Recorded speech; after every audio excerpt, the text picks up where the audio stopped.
You know what's interesting about traveling? It's not just the places you visit, it's the people you meet along the way. Sometimes, one simple conversation with a stranger can stay with you longer than the trip itself. English with Moses. Take your English to the next level. Welcome back to your home of real English learning. English with Moses. Today, I just want to talk to you, naturally, about traveling and making new friends using English. No pressure. Just a real story and something you can learn from it. So imagine this. You arrive in a new city.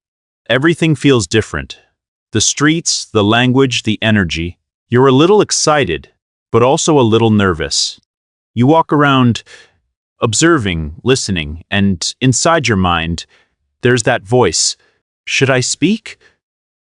Or should I stay quiet? One time, I was in a place where I didn't know anyone. I entered a small cafe, sat down, and just watched people around me. For a moment, I stayed silent. Not because I didn't know English, but because I was thinking too much. And that's what happens to many learners.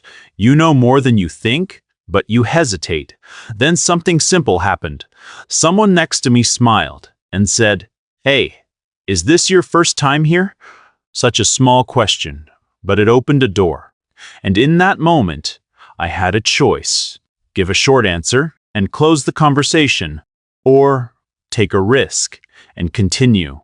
So I answered, "Yes, it's my first time. I just arrived yesterday."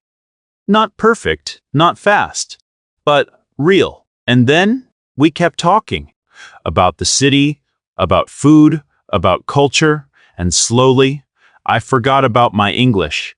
I focused on the connection, and that's when everything became easier. Because here's the truth. People don't care about your mistakes. They care about your energy, your openness, your willingness to communicate.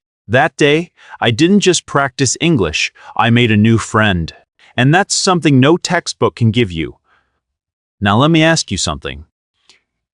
How many times have you been in a situation like this, but you stayed silent?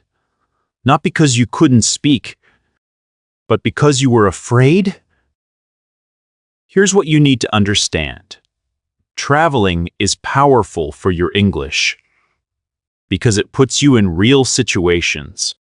But you don't need a plane ticket to create those moments. You can create them anywhere. At a cafe, at a store, online, anywhere. So how do you do it? You start simple. You don't need big conversations. You just need small openings. That's enough. Then you listen, and you respond. Don't try to be perfect. Just be present. And if you don't understand something, ask again. That's okay. Can you repeat? That's real communication. And every time you do this, you build confidence. Not by studying more, but by using what you already know. Because English is not just a subject, it's a tool, a bridge between you and other people. Now imagine this.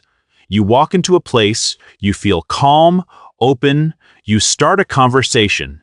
You smile, you speak, and instead of fear, you feel connection. That's when English becomes natural. That's when it becomes part of your life. So from today, don't wait for the perfect moment. Create it. Speak to someone new, even one sentence, even one question, because one small conversation changes everything. And if you keep doing it again and again, you won't just improve your English, you'll expand your world. If this message spoke to you, then you're ready. Take that step. And if you want to keep growing together, join me right here on English with Moses, your home of real English learning. I'll see you in the next lesson, where we don't just learn English, we use it to connect with people everywhere.